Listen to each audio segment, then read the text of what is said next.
Nagsimula na ang ika-10 edisyon ng Kamandag Exercise 2026 na pinangunahan ng Pilipinas, katuwang ang Estados Unidos at iba pang kaalyadong bansa. Ang pagsasanay ay isasagawa sa mga lugar sa bansa na nasa high-end at komplikadong maritime operations gaya ng Tawi-Tawi at Northern Palawan. Narito ang aking report.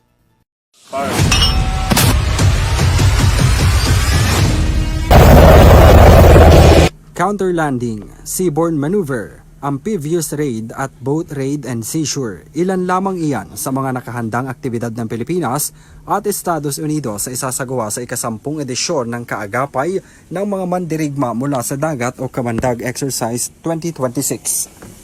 Gaganapin ang pagsasanay sa iba't ibang estratehikong lokasyon sa bansa tulad ng Northern Luzon, Central Luzon, Palawan, Tawi-Tawi, sa Manila at Cavite.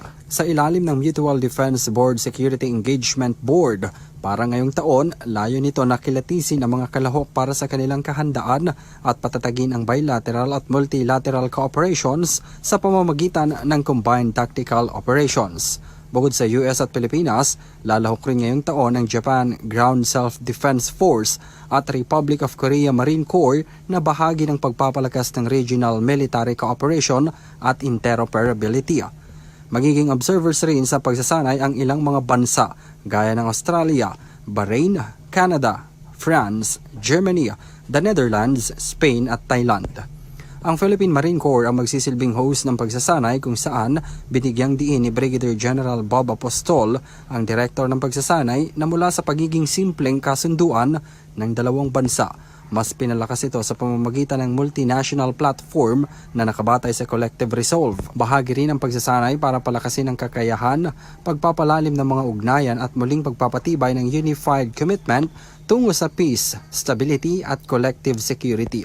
Dumalo sa kick-off ng Kamandag 2026 si US Marine Corps Colonel George Flynn, ang commanding officer ng Marine Rotational Force Darwin 26, kung saan binigyang diin rin nito na ang kanilang presensya ay direktang suporta sa Comprehensive Archipelagic Defense Concept ng Armed Forces of the Philippines. Magtatagal ang pagsasanay ng higit 2 linggo kung saan magsisilbi itong batayan para mapanatili pa ng mga magkakaalyadong bansa ang stabilidad at mapayapang Indo-Pacific region.